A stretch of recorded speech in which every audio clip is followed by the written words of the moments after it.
Well, hello, everybody. I have just connected with Harley, and if you'll give me about 2 minutes, I will get the show started. Um,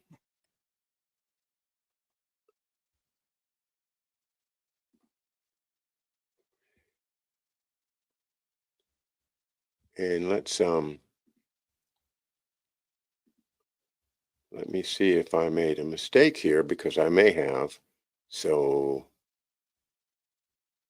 make sure he's got the right notice because he was in some traffic and had a bit of a delay. So I'll be with you as soon as I can. Let me check once again.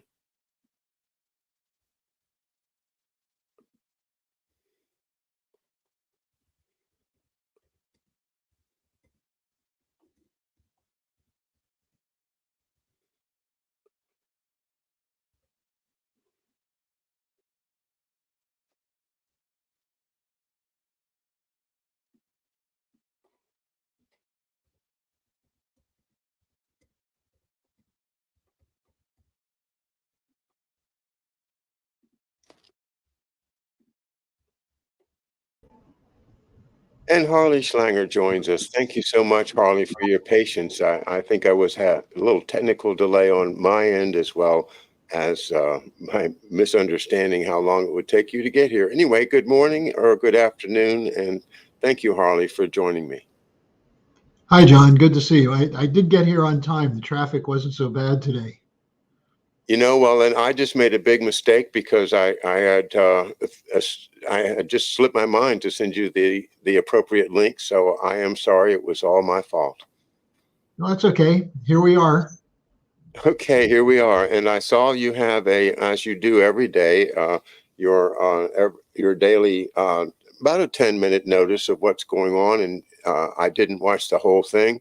So why don't we start there? What is number one on your agenda today, Harley?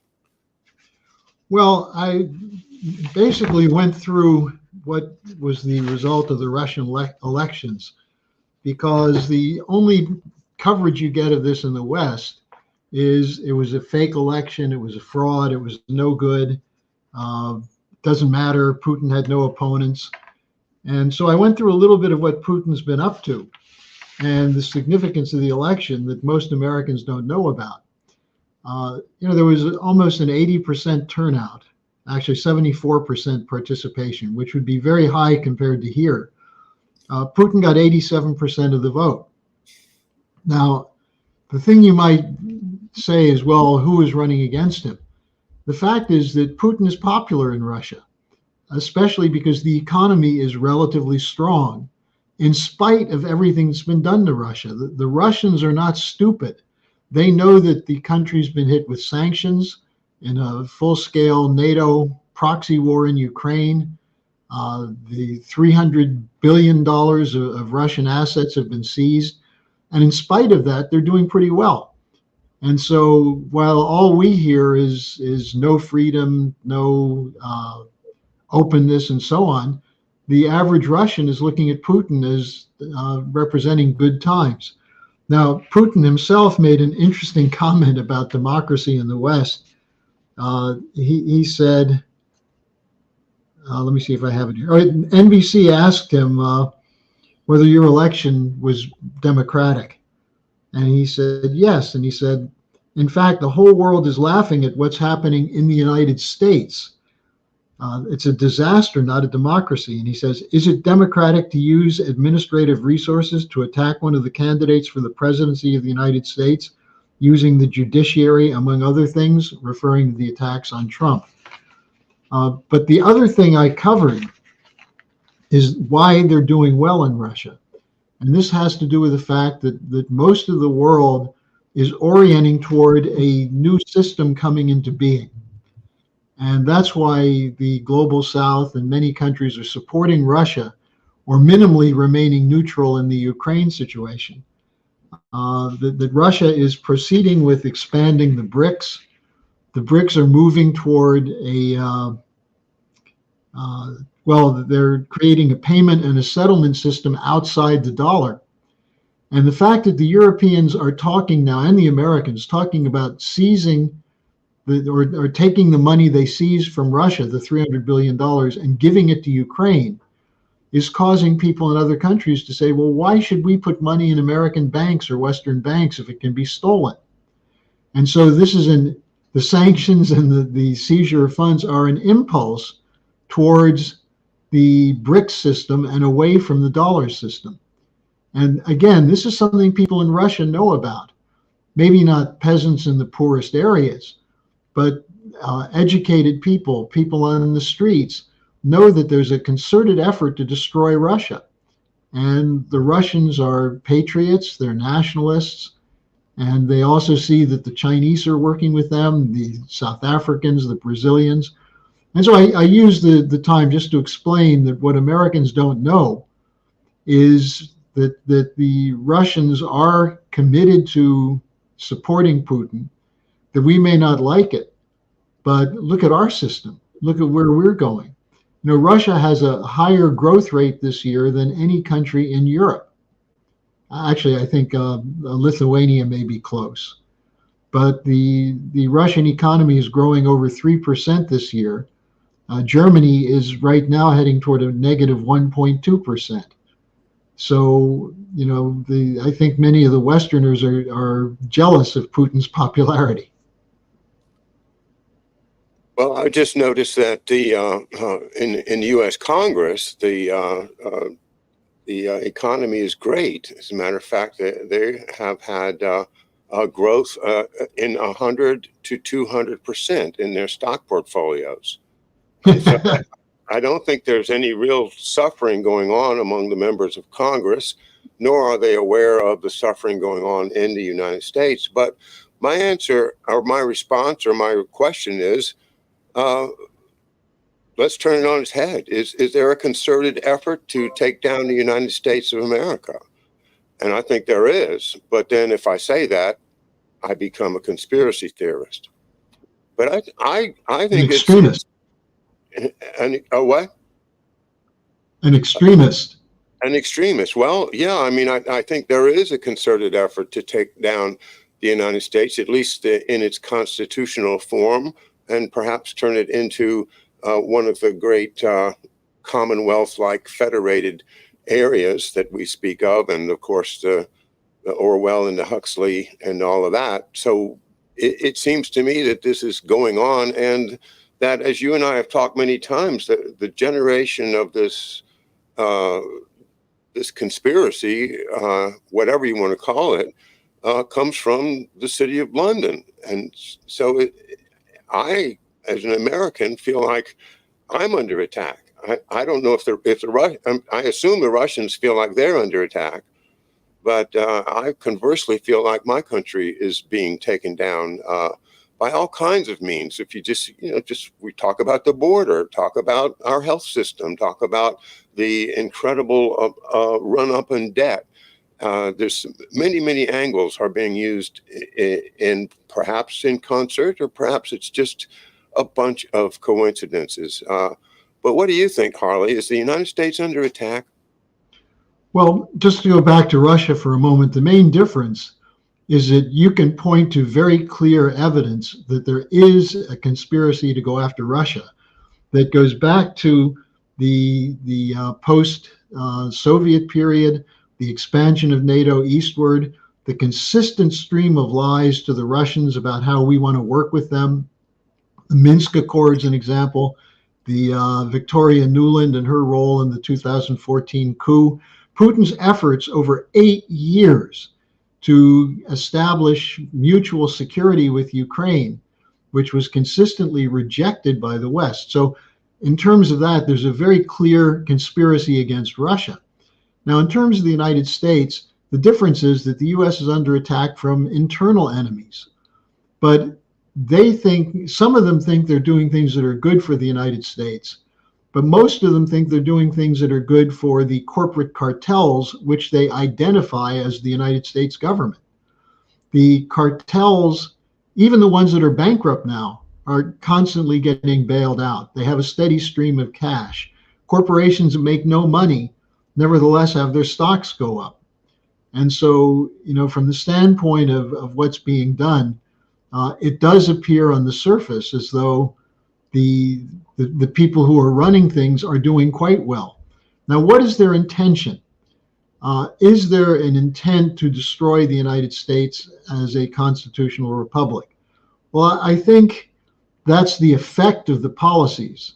Now, whether that's the intention depends on how you look at the ideology behind it, like the green policy. I would argue that the green policy takes something that's sensible, namely clean air, clean water from the 60s and early 70s, and turns it into an anti-growth mechanism that is destroying the standard of living. Banking deregulation, which the argument for that is that you have to free up the cash so that the most energetic and aggressive entrepreneurs have access to money.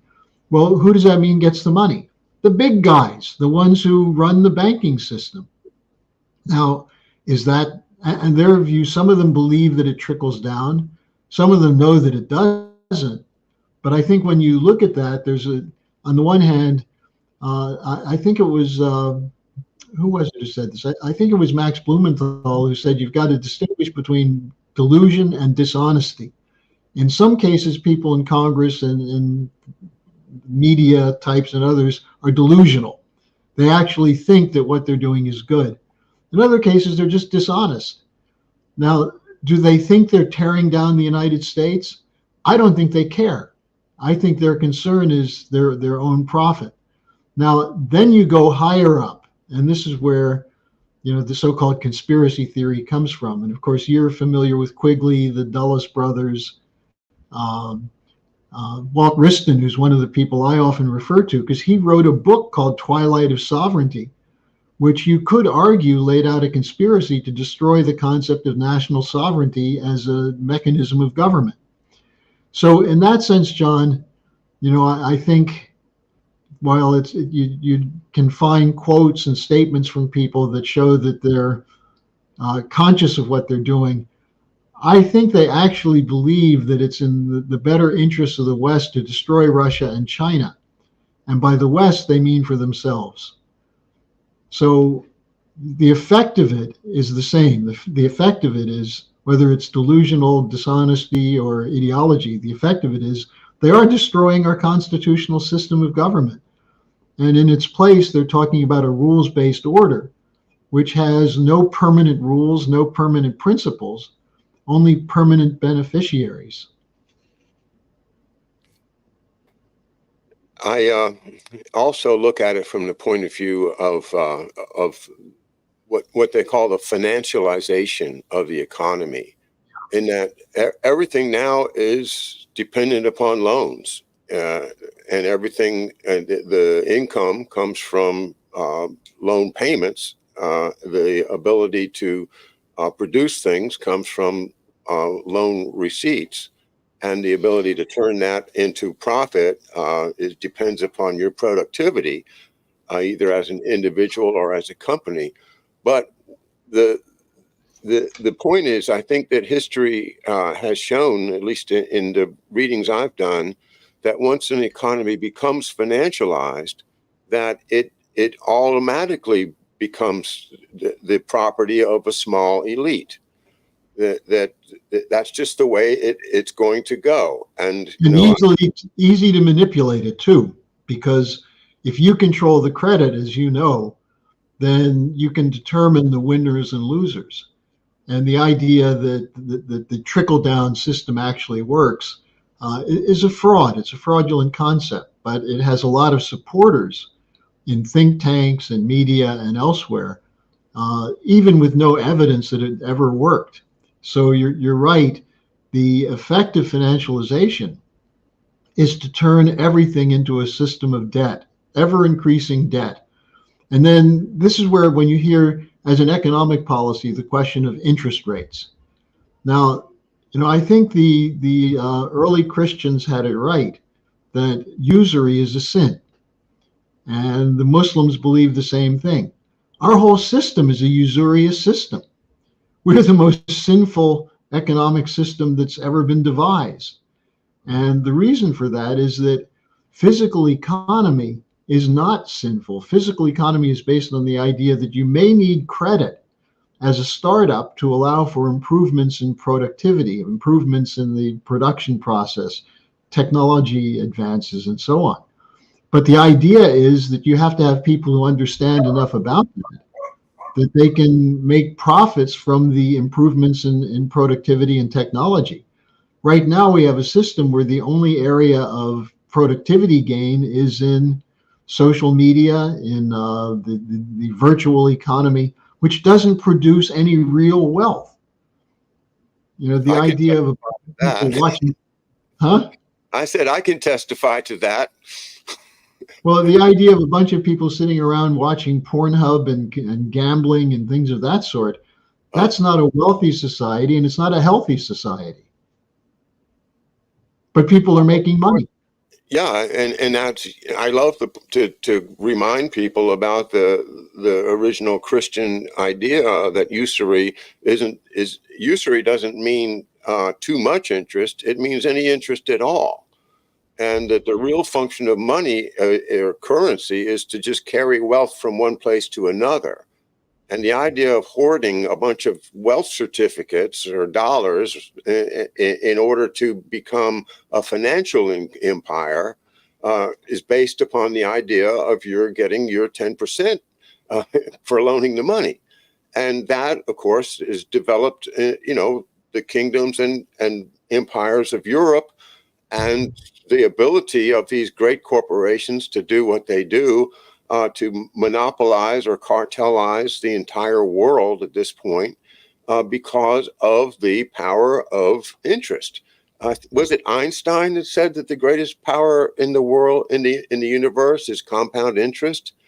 Whoever said it, I think, is right, because that turns whole countries into serfdom. It turns everybody into wage slaves, to use Jefferson's phrase. And I think, we've got to get away from this financialization. So the system itself is to blame, as you say, and by early Christian standards, the whole world is sinful right now. Maybe that's why we're having such trouble.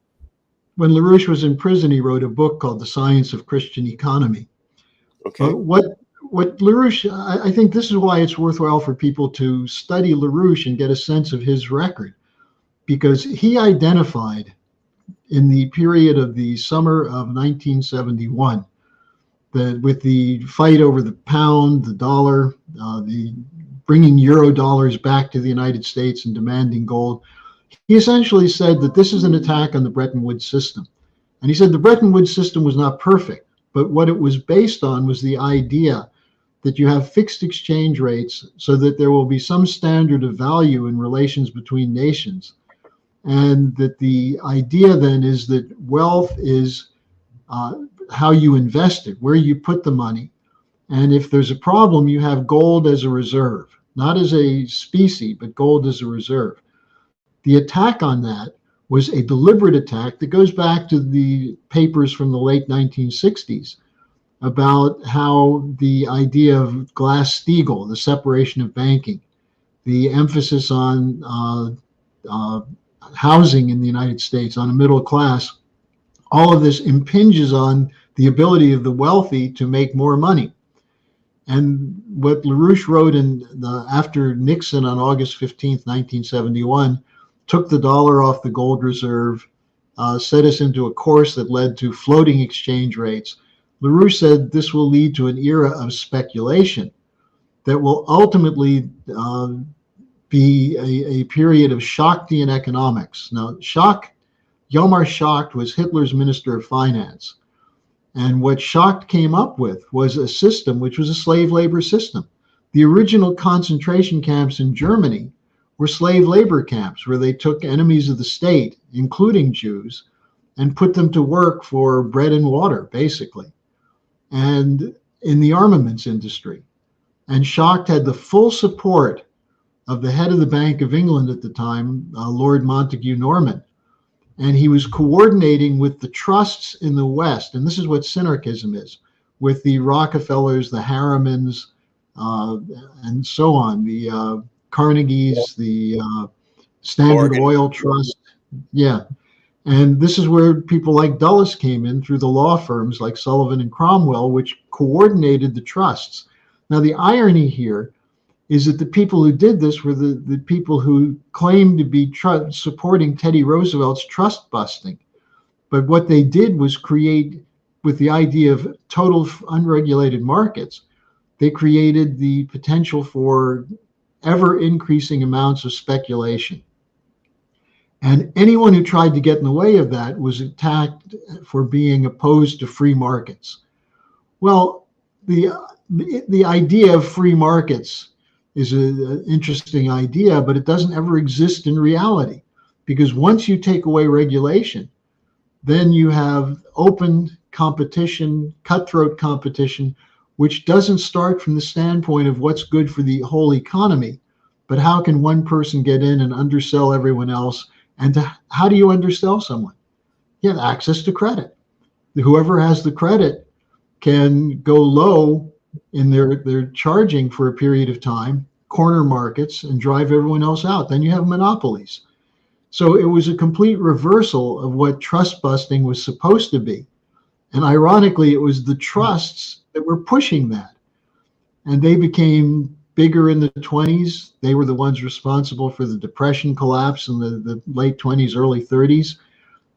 They were the ones who financed Hitler and Mussolini because they were for corporatism.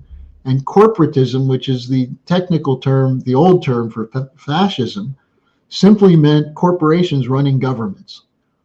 And you put a person like Hitler in charge, but who was really running it? It was Schacht, Albert Speer. It was the people who were running the slave labor camps and the armaments industry, and the steel trust and the rubber trust and the oil trust.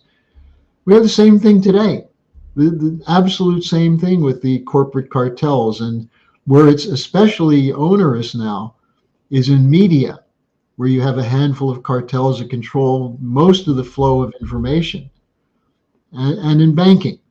And the takedown of Glass-Steagall, I mentioned Walt Wriston earlier, Citibank, starting in the mid-1980s, Wriston worked with people like Alan Greenspan and Hillsdale College, the American Enterprise Institute, the neoliberal think tanks, to take down the Franklin Roosevelt reforms that included Glass-Steagall.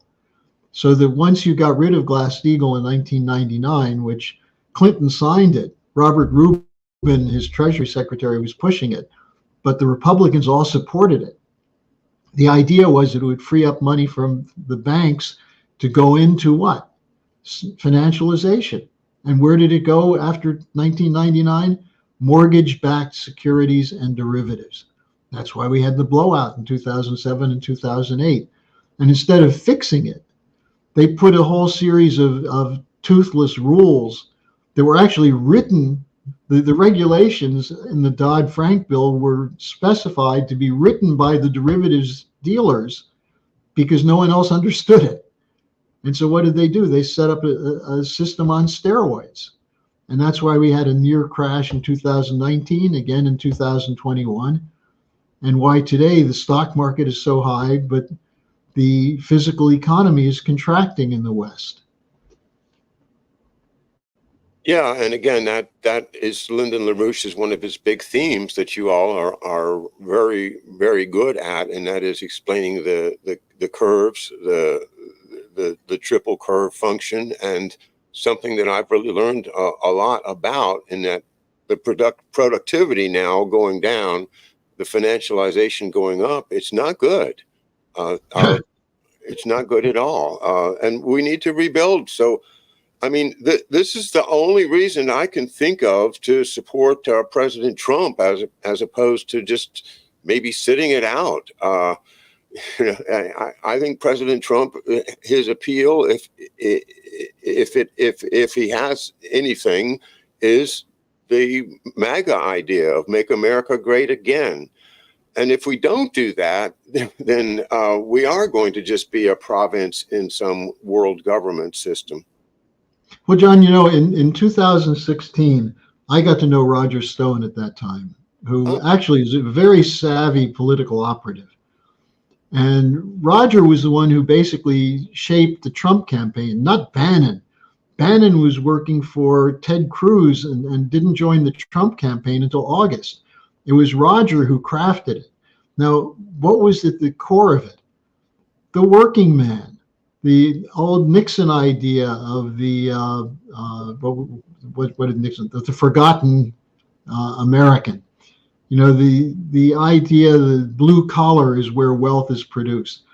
But what did Roger do? He worked with Trump to make sure that the Republican platform in 2016 explicitly called for the reinstatement of Glass-Steagall. And there were some Republicans, the free market Republicans, who went to the convention, the pre-convention when the platform was being written, and said, this will be a disaster. We can't go back to Glass-Steagall.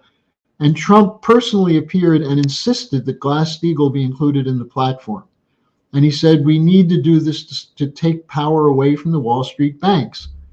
And Trump at the time was also talking about the out of control Federal Reserve. Now, what happened? Well, Trump was told, if you don't want to have a banking crash, a banking crisis, you'd better bring in people like Gary Cohn, bring in people like Steve Mnuchin, people who are Wall Street people, to run your economic policy.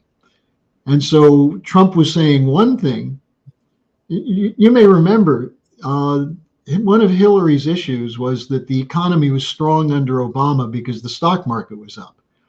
And in the summer of 2016, Trump ridiculed that. He said the stock market's going up with companies buying their own stock, that companies that are not making profit are having their values go up. That's not a recovery. But then what happened in 2018 and 2019? Trump was told to do the same thing. So again, with very low Federal Reserve interest rates, money was pumped into the financialization. And Trump did not move with Glass-Steagall. Now, has he learned something from that? You know, the problem I would say is that we have two very imperfect candidates. In the case of Biden, I think it's more dangerous because Biden is completely on the course of a nuclear confrontation with Russia, whereas Trump wouldn't do that. But the question for the MAGA people is China. And many of the Republicans who are legitimately opposed to the funding, the $60 billion funding bill for Ukraine, are saying we should use that instead for the border, but the bulk of it should be to prepare for a war with China. And so you have the same mentality of we have to be number one, the unipolar order. I would say that and that's part of the problem with the ambiguity of Make America Great Again. Sure, we should be great again. But does that mean we have to be the dominant power in the world? Now, on this issue, Trump is also fairly good. He says we shouldn't be out as a policeman of the world. You know, let other countries take care of their problems. Well, you know, there's a reality to that. That's why the global South is starting to mobilize. That's why they're trying to take control of their own economies away from the colonial powers. So my view is that we have a very broken, corrupt political system. And the one thing about Trump is that the people who have broken it are doing everything they can to keep him out because he's not controllable. They don't think they can control him. Now, that's a potentially good thing. If he has the right people he listens to, that would be fine. And that's the whole question. Who's he going to listen to? That's why the people have to know about these issues and speak up on them. Because I think Biden is not going to listen to the population, although he's certainly hearing a lot. That's why, by the way, let me just mention this because this is an important point. Did you see what Chuck Schumer said about Netanyahu? no. Schumer did a speech last Friday where he said that Netanyahu's the problem in the Middle East. There's too many innocents being killed. And Netanyahu's more concerned with his own career than with the security of Israel. Israel is now at the lowest level of esteem in the world, that Israel is becoming a pariah. Therefore, there should be an election to get rid of Netanyahu. All right, so far so good. He also attacked Ben-Gvir and Smotrich, the extremists, and he said we need a two-state solution. What he didn't say is we need to end the war. He said the election should take place as the war winds down. In other words, Netanyahu should continue doing what he's doing until the war winds down. Now, that was done for what purpose? To provide some cover for Biden, who's getting hit very hard in places like the Michigan primary, Minnesota primary, some of these other primary states where uncommitted or I guess it was uncommitted or undecided had 10 to 20% of the vote in the Democratic primary. So they send Schumer out there, who's known as the greatest friend of Israel, to make a statement against Netanyahu, which doesn't address the policy. He didn't say we have to stop the killing, and if Netanyahu won't stop the killing, we'll cut off the funds and the weapons. No, Schumer didn't say that, and neither did Biden or Blinken. So this is what's wrong with the Democrats and Biden right now. On the other hand, Trump, when he was asked, are you on Israel's side? He said, yes. And he said, you have to keep doing this till the job is done. So, you know, the American political scene leaves a lot to be desired. Gaza and Israel's announcement, you know, that the war is going to go on. They are going to invade, and they are invading Rafah, which is the southern and last refuge for the refugees from the north and center part of the Gaza Strip. And now it calls to mind in Henry V, where Henry V is at Harfleur, and he's sent in his miners, and they've blown up the wall. And finally, the mayor of Harfleur comes out, you know, and Henry tells him, you know, you've got to surrender because I'm turning my goons loose. I'm going to send in my beast men, and they're going to spit your babies on pikes, and you know, rape your women in front of your old, you know, their fathers, and all these horrible, horrible things. And the mayor comes out and says, "Great king, take our city, for we no longer are defensible." That seems like so much sense, so much more honesty and sensibility than what we're going through now, because, you know, it is a matter of conquering by physical violence. I am here to conquer you. I will use physical violence. I've got far more powerful weapons than you'll ever dream of. I'm going to come in there and destroy you, your hospitals, your women, your children. I don't care, because you have sinned in refusing to surrender. And that's, you know, the old siege, you know, quote, morality, if you can call it that. But now the people of Gaza are not even, you know, Amalek. That's the Amalek metaphor, Jim. Go ahead. Harley, we didn't catch that. I was saying that's the Amalek metaphor that Netanyahu is. Amalek, the Amalekites. In the Bible, it says God said, smite the Amalekites, kill them all, children, women, and everyone. And Netanyahu, at the beginning of the post-October 7th attack, said that's what the policy is. And you have Ben-Gvir, who says they're not human, they're beasts. These are animals. Now, how is that not the same view the Nazis had toward the Jews?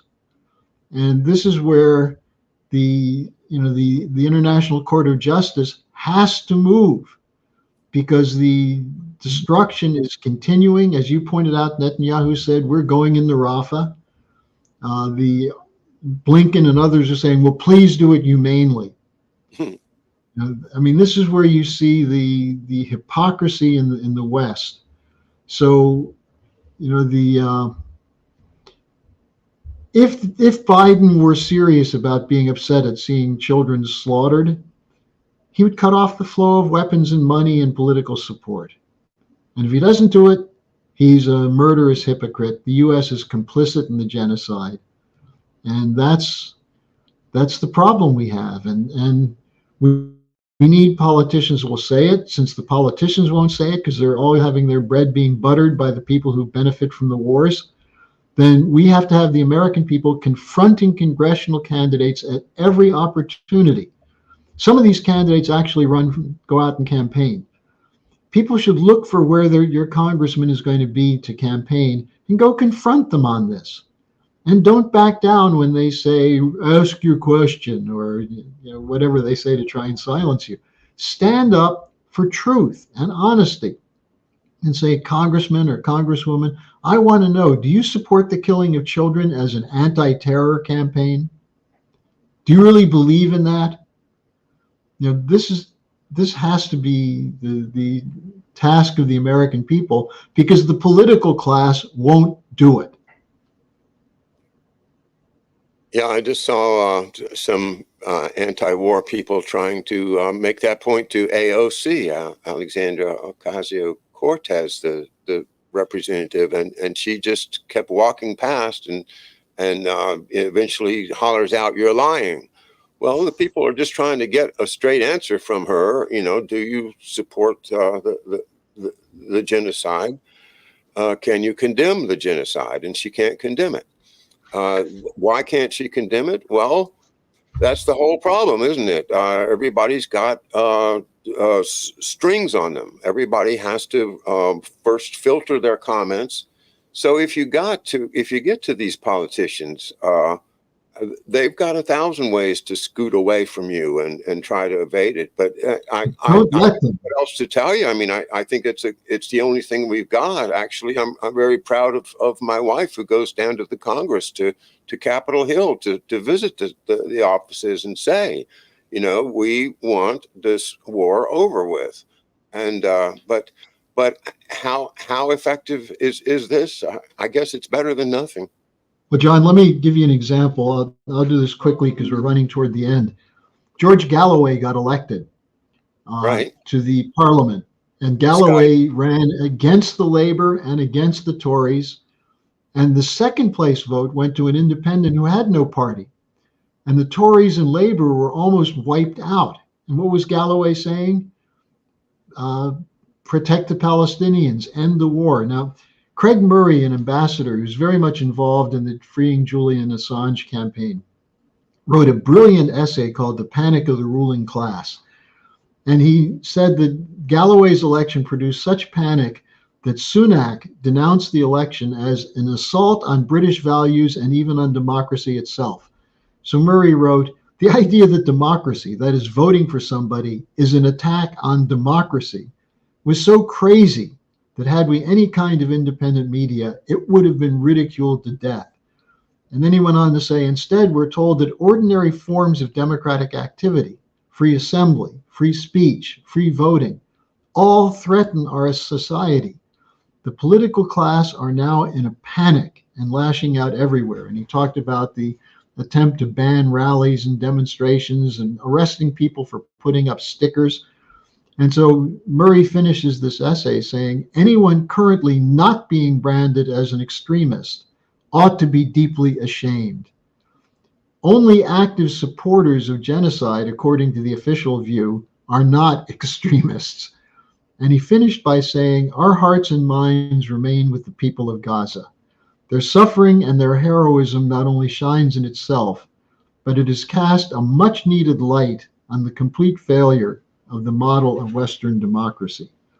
And I think that says a lot. But the fact that Galloway won, this is what we're trying to do with the Diane Sare campaign, with the Jose Vega campaign, with the interventions that we're doing, that Code Pink and Medea Benjamin they're doing, to demand the truth from our elected officials. Anything less than that is submitting to a form of tyranny that goes against the constitutional rights that are enshrined in our founding documents. And part of who we claim to be as humans as well.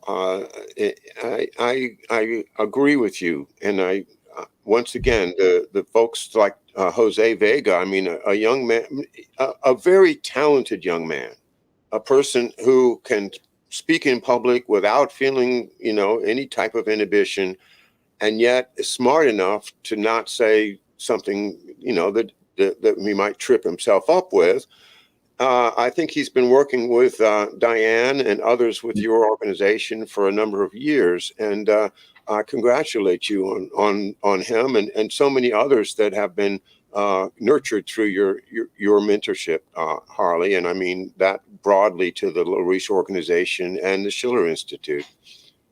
And if people want to know more about it, you can always write to me. I give out my email address, my personal email address, and I am in contact with a number of your viewers. Write to me at Harley, SCH, HARLEYSCH, @gmail.com. And if you have a desire to be a part of this movement, let me know. I'll be happy to get you in touch with people near where you live. I wanted to ask one more question, and I've got a minute to try to get an answer. Okay. What would Trump be? Would Trump be any different than Biden with regard to the Gaza problem? On Gaza, no. On Gaza, he would continue to support Netanyahu. He's got a real weakness on that. And, there's a lot that I could say about it, but I think some of it has to do with real estate deals with Israeli organized crime networks. But maybe he's learned, but he certainly hasn't learned when he says things like we should continue funding the Israelis because they're fighting against terrorists. Well, doesn't he know what the whole war on terror has been? Yeah, they're bad people, but who funds them? Who trains them? Who puts them in the positions where they can do something? That's what our intelligence community has done going back to the period at the end of World War II.